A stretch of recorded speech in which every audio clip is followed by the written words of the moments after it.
Good morning, everyone. Good morning. I wanted to deal this morning with a topic that I thought was known. I think it should be known. And I'm about to give Musser, like Dr. Daniel, about why it's not known. And the topic is protocols of what happens on Friday if this happens to you. Namely, this picture in which you're stuck in traffic and there's 179 minutes to Shabbos. What do you do? What do you do when you get close to candle lighting time? What do you do? If you're in that car, bumper to bumper traffic on a Friday, what do you do before? What do you do when you're in the traffic? What do you do afterwards? And I'd like to dedicate, please, this shir to the memory of the matriarch of our family, Safta Marga, who's in this picture with another gentleman who looks very ugly. This Safta was the matriarch of our family, died exactly a year ago today, and today is her yortzeit. She was of German origins, came to America, and then made Aliyah to Israel at a very advanced age.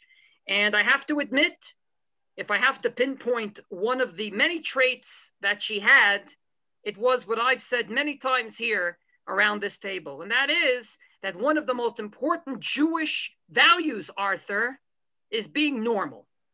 One of the most paramount, germane aspects of an Oved Hashem is to be normal and to be very careful not to be abnormal.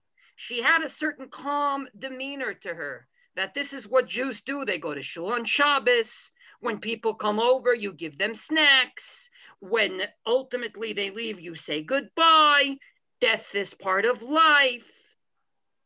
And I have to admit, I want to dedicate Dafka this topic to Safta Marga, not just because the Yortzeit came out today. I could have picked another topic, but because I believe that when I read the following article on the next slide, there's something about the normality of a Jew that bothers me. And here's the article. I'm sure you saw it. If you didn't, here is the article from Arutz Sheva. Who is that young, good-looking guy next to her? What? Who is that young, good-looking guy next to her? Good-looking guy. I do have my qualms about that last statement. But how can two Jews ever agree? One says Shalom Aleichem, the other says Aleichem Shalom. That fine gentleman, try to imagine me with hair and without a beard.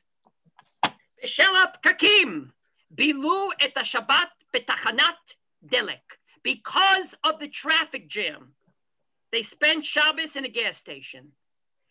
Unfortunately, Erev Shabbos Hanukkah, there was a terrible, terrible tragedy on the road between Jerusalem and Tel Aviv. And unfortunately, because of a car accident, people were killed, people that we actually do know of. And because of it, there was a terrible traffic jam. And people were stuck in traffic for hours and hours on end. And eventually, because they saw that candle lighting is coming, not just Hanukkah candle lighting, but real Shabbos candle lighting time, they pulled in, Bruce, to a gas station, as it says here. They went into the gas station. Hamishpachot, these families, kalelu gam yeladim ktanim, they had small children. Shene'eltzu lahavir Shabbat kfu'ah lelo ochel. They had to pass an Shabbos, freezing Shabbos, without food. Now, people came to the gas station, offered them blankets, offered them help. Akahorim silvu. The parents refused because they didn't want to take benefit from Chilul Shabbos of a Jew. And eventually it says here that a nice, kind Arab from a nearby village heard about it, and Itzati lahasiya otam habaita, uvala mishpacha hichlit shelo. I wanted to drive them home, but the head of the family said, no, thank you. They're going to stay in the gas station for a few more hours. And as you can well imagine, when this story hits the wires, then just like the picture behind Arthur from this morning, there's going to be yay and nay. Namely, there are going to be people that are going to say, wow, this dedication to Sabbath observance is amazing. It's just breathtaking. It brings tears to my eyes. I want to sing a Shomer Shabbos Albeni Mabat. And others will say, these people are absolutely crazy. They subjected their kids to a freezing Shabbos in a gas station. They should be arrested. What should they be arrested for? For going ahead and torturing their kids. They want to torture themselves, that's their business. So as you can well imagine, yay and nay and backwards and forwards. Now, I read this article twice. I don't know if it actually happened the way it says it here. Let's be honest with each other, everyone. Alex, this is the press. So, you know, the press likes to take things sometimes and not exactly report 100% the truth. But assuming this happened, I want to understand today, does this article make you go ahead and say, wow, or does it make you say disgusting? Does it repulse you, or does it actually increase your respect for Shabbos observant Jews? And my initial reaction when I read it was that there's something about the normality of a Jew that bothers me in this article. Now, I don't want to come along and say that statement and just leave it there saying, oh, they're abnormal. That's not the way Jews should go ahead and relate to another Jew who's trying to be observant, who's trying to keep Torah and mitzvot.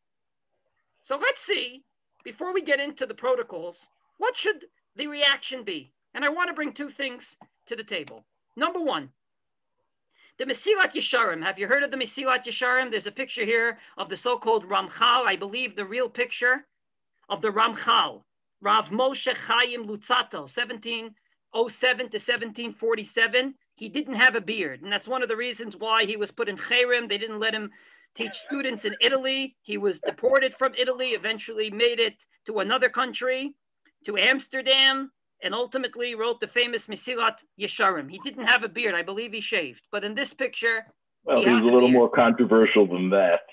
Oh, you think? I'm trying this morning to be very politically correct, Arthur, but don't hold your breath. That's going to last. So, the Mesilat Yesharim says, a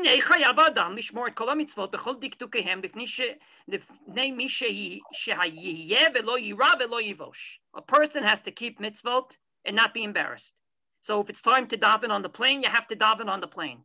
Not with the minyan. We spoke about that many times, but you have to daven. If you have to wash, you have to wash. And yes, people around you will ultimately maybe laugh, maybe say it's strange, but this is what we have to do. However, the Mesilat Yesharim says, all this is true in ha-mitzvot shechayavim anachnu bahem chova gmura. This is with regard to mitzvot we're obligated in. Ach yesh eizeh tosafot chasidut. If you have personal chumras, personal minhagim, she'im yaseh otam ha'adam lifnei hamon ha'am yisachaku alav yitlotetzu. If you do it before people, they're going to laugh at you. V'nimtzeu chotim v'ne'enashim al yado. And because they laughed at you, they're going to be punished. And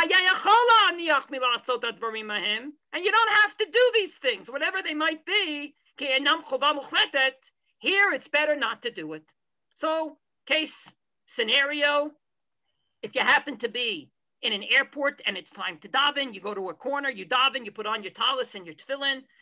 That's what the obligation is. There's no way around it. And if people laugh, they'll laugh. You'll try to explain to them afterwards. These are phylacteries. We pray to God. And Be'ezrat Hashem, you'll fall on a nice, wonderful non-Jew, and he will understand. If it's a Jew that's secular, you may have a harder time because he's more biased to seeing a Jew praying. But a non-Jew will probably respect it. However, if I have a minhag on Shabbos to sing Zmirot, and I'm stuck in an airport for Shabbos, for whatever reason, my plane came in late, and I'm sitting there. Should I start singing Zmirot out loud? And as we Jews do, bang on the table with our fists and sing Yom Zeh Mechubad out loud so everyone should hear? Says the Mesilas Yesharim, that much you don't have to do. That much you don't have to do. That's not an obligation that's worth people laughing at you. So as you could see here, if it's an obligation, let people laugh, let people scream at me on the wires. That's an obligation. But if it's not an obligation, then we have to really think, should we do it? And from this perspective, I leave with you the following dilemma. What does the Rambam say about Chilul Shabbos when it's allowed? New Arthur, what did I just say? Chilul Shabbos when it's allowed. How can that be? How can Chilul Shabbos be allowed? Sakana. Sakana?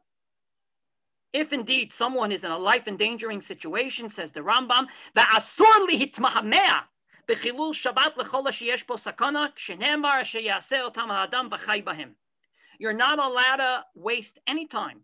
And when someone's dangerously ill, you call a doctor, you call an ambulance, you do what you need to do. If you start saying, well, it's Shabbos, you are violating the law. Why, says the Rambam, and I quote, Halamadita she'ein mishpatei HaTorah nekama ba'olam, ela rachamim v'chesed v'shalom ba'olam.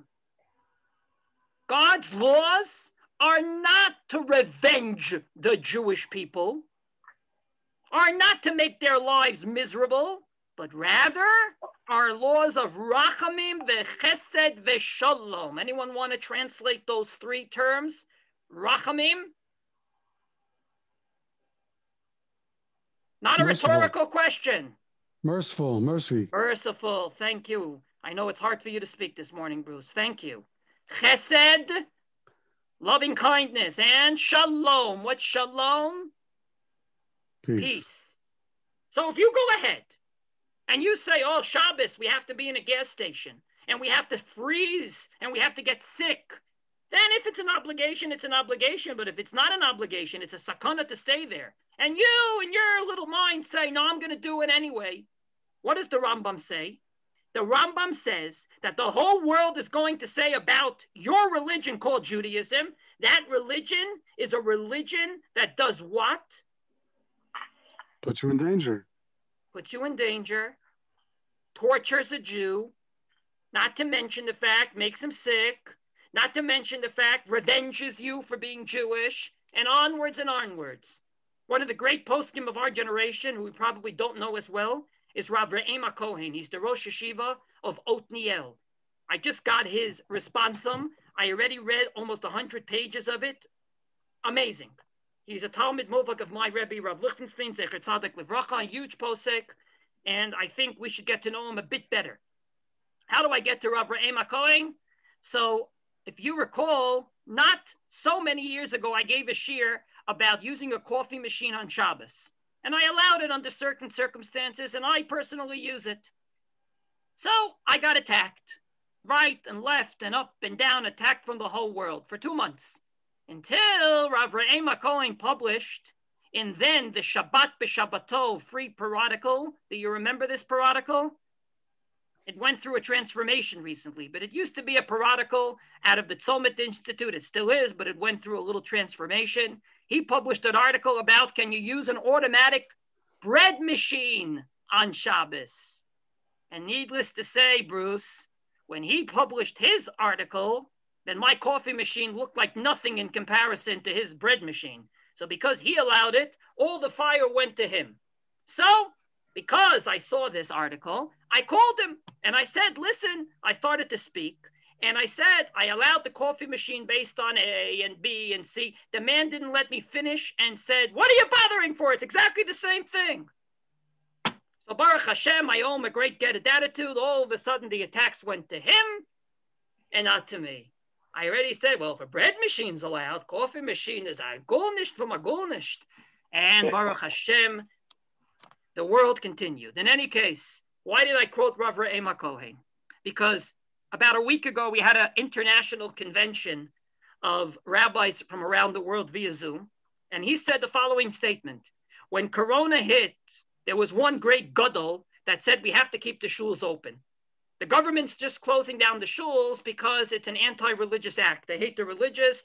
They hate the people that keep Shabbos and go to Minyan. They want to, that's their main initiative, not to save us all, but rather to hurt religion, right? Everyone around this table understands that in Israel, since you've made Aliyah, there's been endless attempts for you to stop keeping mitzvot, correct? Right? Right? You've always had that. People have stopped you from keeping mitzvot, correct? Happens every Monday and Thursday. So this is what this gadol said. Rav Re'ema Kohen called him and said, you better take back that statement. See, he has a temper. He said, if you don't take back that statement, people are going to say that Mishpatei Torah nekama ba'olam. You see, if you keep Torah and mitzvot, God revenges you. Everyone's going to get sick and die in the name of Minyan.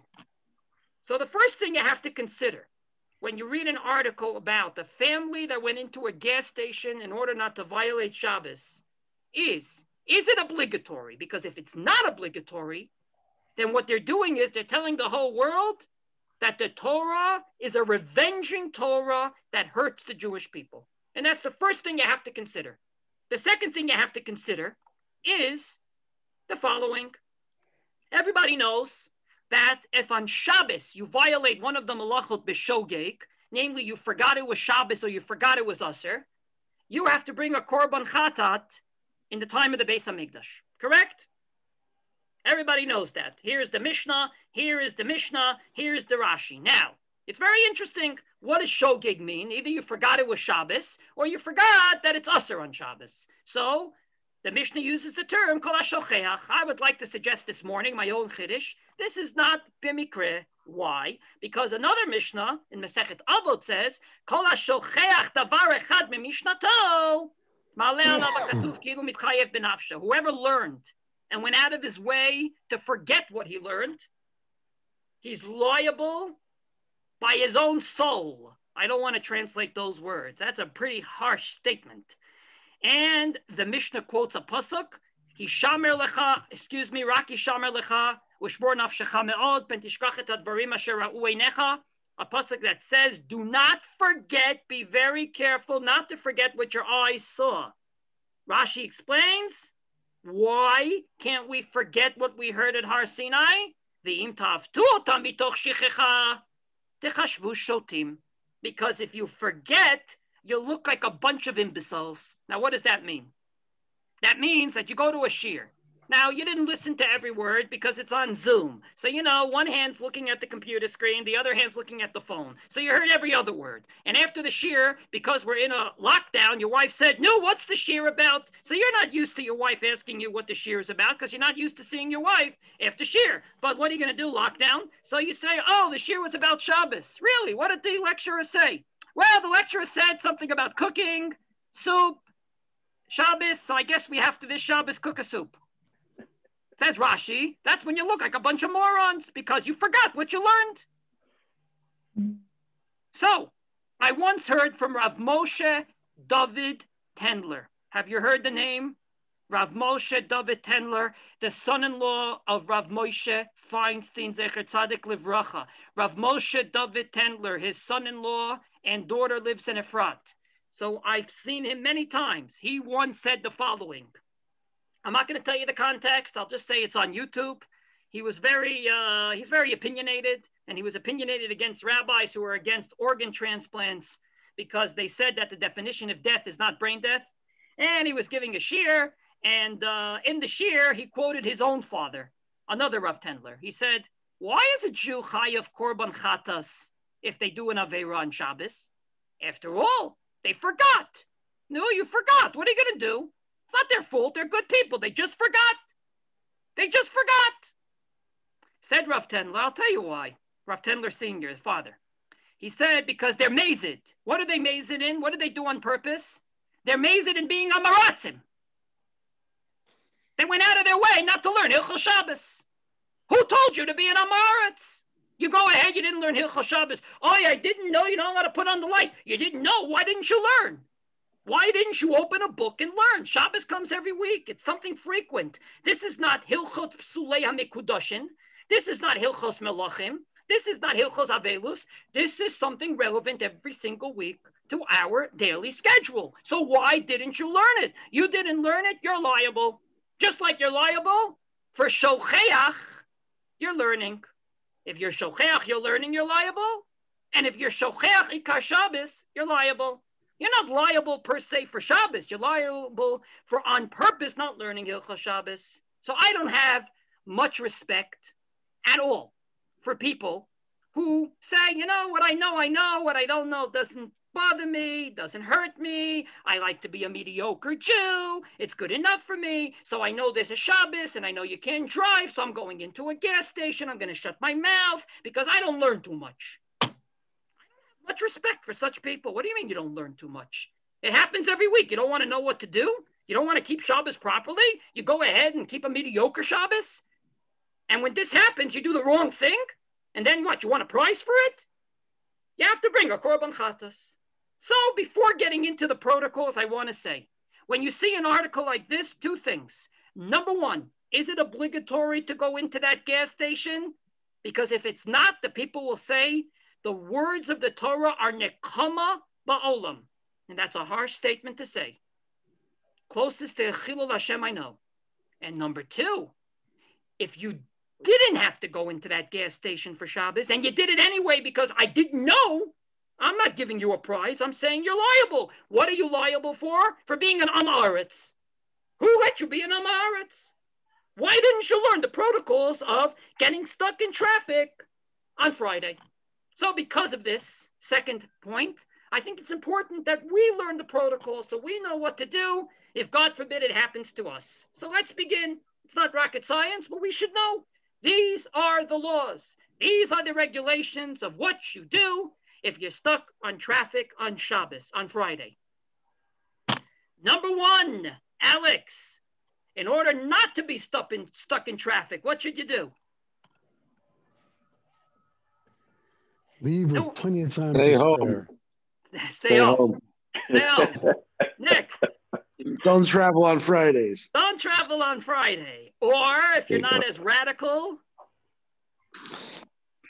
Leave with time to spare. there you go. Bruce beautifully has coined a phrase for us, original with Bruce. He just forgot to say stage one. Leave the time with time to spare. There are halachos in Shulchan Aruch about leaving with time to spare. Number one, you're not allowed to leave on a boat trip 3 days before Shabbos because, according to some Rishonim, you may have to be in a situation where you're Mechalel Shabbos. There's various heterim for it, like Lidvar Mitzvah.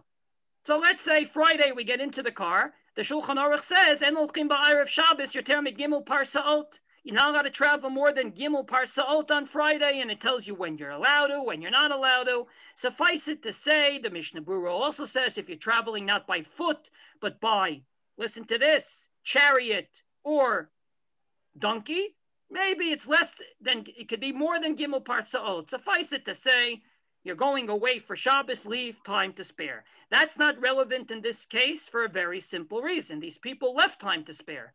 They didn't know there's going to be a traffic jam due to a terrible accident that's going to close the roads. So that's not the problem in this case.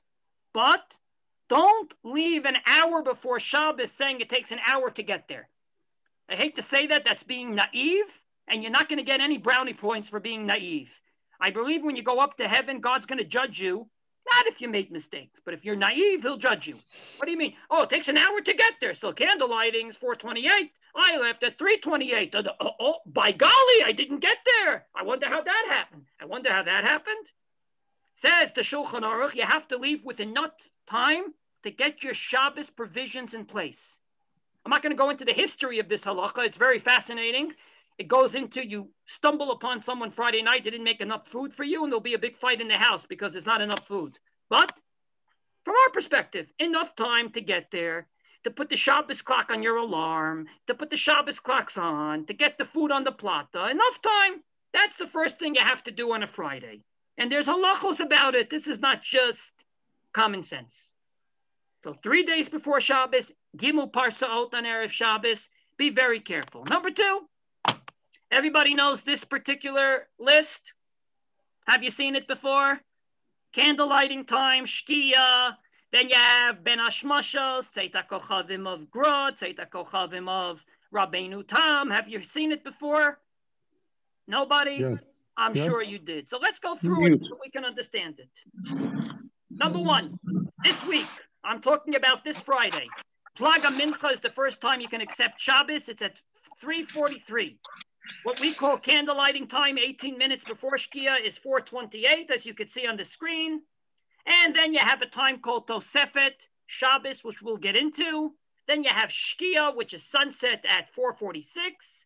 Then you have Tzeit HaKochavim number 1 and Tzeit HaKochavim number 2. And in Tzeit HaKochavim number 1, there's about 10 shitas. And this is a normal Friday. These are the times, from our perspective in this year, look at candle lighting time onwards. And let's begin. So you're in the car, You saw the picture, 179 minutes to Shabbos, bumper to bumper traffic. You're trying. Candlelighting time is 4:28. It is now 4:20. What do you do? So is 4:28 a holy time? It's like 4:28, all bets are off, shut off the car, or not? No, of course not. No, keep driving. Keep driving. Why keep driving, says Bruce? You might get there on time. Indeed. As you can see here in the bottom of the screen, there is a time of candle lighting, 4:28, and then there's a time called Tosefes Shabbos. What's Tosefes Shabbos? The Shulchan Aruch paskins, Yesh Omrim, shetzarich losif michal al hakodesh. Some say you have to add from Friday on to Shabbos. He says some can say because the Rambam disagrees. If the Rambam didn't disagree, he'd just write it. But because, as you know, Rav Yosef Karo has deference to the Rambam, he wrote some say, even though that's the way he paskins. He doesn't bring a descending point of view. Question? One second before the question. The Shulchan Aruch says you have to do Tosefes Shabbos, but it's not necessarily 18 minutes, 17 minutes, 30 minutes, 40 minutes. It's as much time as you want. Ratzah la'osit kulo Tosefet oseh, ratzah la'asot mimenu miktzat oseh, ubilvad sheyosif ezizman. So, from this perspective, our minhag in Efrat is 18 minutes, 4:28. But if you're in that traffic jam, can you, for example, drive till 4:35? That's before Shkia. And if so, do you need to do Hataras Nidarim? Because every week at Golgos Neros 18 minutes before, I stop everything. The answer is you don't need to do Hataras Nidarim. The Shulchan Aruch paskins in Yoredeya that if you have a good minhag that you did for at least once and you want to do it, you should continue doing it. If you want to stop, you have to do Hataras Nidarim. The Dagol Mervava on that Shulchan Aruch paskins, the Nod de Yehuda, that's only if you want to stop the minhag totally. But if you just want to stop the minhag for 1 week or for 1 year, then you don't need a Taras Nedarim. So, for example, this year, because of the terrible lockdown before Pesach, many people were mekel on various things regarding Pesach that they were not mekel on every year. Koshering dishwashers, eating kitniot, perhaps. You don't need a Taras Nedarim if it's just for once. If it's forever, you need a Taras Nedarim. So that particular Shabbos, 4:28 is not a Kadosh time. You need to add something before Shkia. So before 4:46, you need to add, but you can continue driving, as Bruce said correctly, at 4:28, 4:29, 4:30, 4:35, maybe about 4:40, 4:43, you have to stop for Tosefes Shabbos, and you don't need a Taras Nedarim. So that's number one. Candle lighting time is not kadosh. If you 1 week want to go ahead and perhaps go a bit more than what we call candle lighting time, as long as it's at least a minute before Shkia. Yes, Bruce. Yeah, it's a judgment call that I'm asking. You have a brother-in-law who lives within 10 minutes right off this highway, or you could keep going. And you have to make a judgment call. Should you risk it or contact this brother-in-law, assuming you could contact him, and make a quick pit stop at your brother-in-law, whom, whether you're friendly with him or not. I mean, why not? So why wouldn't you stop? Why would you risk it? Because let's say it's not your favorite brother-in-law. You haven't spoken to him in years. Not your favorite brother-in-law is important, but Chilul Shabbos, I believe, is more important than that. Obviously, if you're not in touch, you're not in touch. But if you're in touch and, okay, I don't like him too much, I believe, why should you risk it? Obviously. But just to know.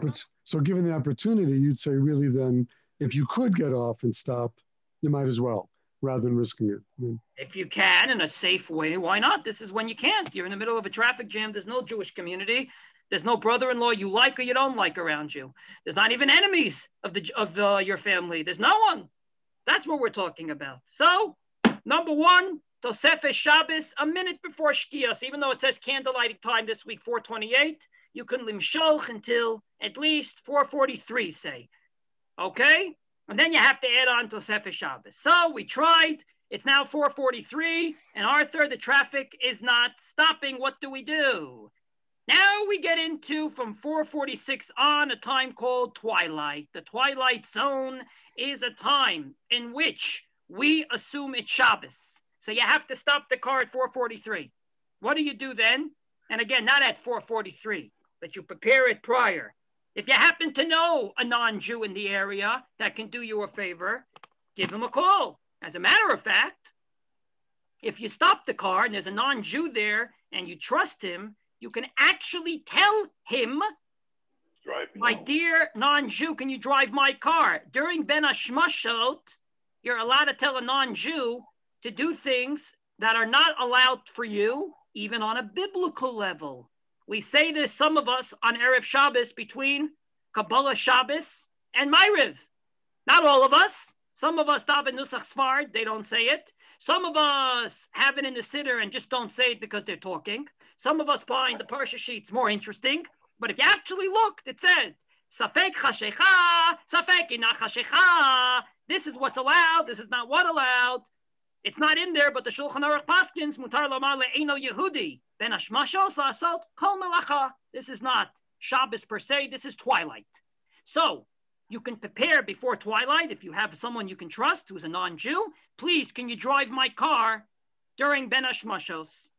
So you have that time between, we said earlier, 4:46 and Seita Kochavim, which the earliest here is 4:59 and whatnot. Ask a non-Jew to drive you. Number 3, we finished twilight. It's already the time of Seita Kochavim, which could be 13 and a half minutes after Shkia, 18 minutes after Shkia, maybe 20-something minutes after Shkia. We'll get to that point of view. What do we do then? Then we have a shita we can rely on called Rabeinu Tam. Have you ever heard of Zeman Rabeinu Tam? Zeman Rabeinu Tam is 72 minutes after Shkia is Tzeit HaKochavim, meaning Shabbos begins much later than what we think. It's pitch black. You can still drive your car to go to the mikveh, Arthur. Why do I say that? Because there is a part of Judaism that believes in this. And they're not totally crazy, but rather they machmir for Rabeinu Tam on Motzei Shabbos, Safek D'Oraisa L'Chumra. But some of them believe Rabeinu Tam is correct, even on Friday. Who are these people that believe that it's correct? The Shulchan Aruch. V'zman tosefet u'mitchilat hashkia, etc. She'en hashemesh nireta la'aretz ad zman ben hashmashmot ve'azman hazeh hu gimel milin vareva. That's shitat Rabeinu Tam. The Shulchan Aruch paskind like Rabeinu Tam in terms of when Tzeit HaKochavim is. So on Friday, perhaps we see it's dark. We don't want to drive the car. But just remember that there is a shita that says it's not Shabbos yet. And that's the Shulchan Aruch, no more, no less, based on Rabeinu Tam and other Rishonim. The Gra disagrees amongst the Gaonim and many others. And he uses the term V'hachush makchish. What do those words mean? What's chush? Chameshet hachushim. My sense denies it. I see it's pitch black outside. How can it be Friday?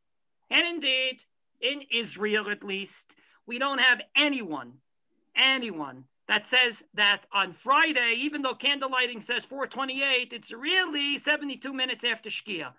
And at 5 o'clock, I'm getting into my car to go to mikveh before Shabbos. But you should know, have you heard of Rav Yoilish? Have anyone here heard of Rav Yoilish from Satmar?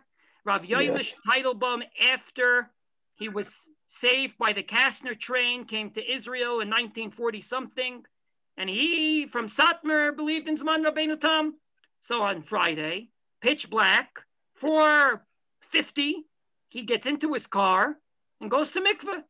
And one of the reasons that he was thrown out of Israel at that time was because of that. People said, Yechayev Skila. And he said, what do you want from me? I'm following the Shulchan Aruch.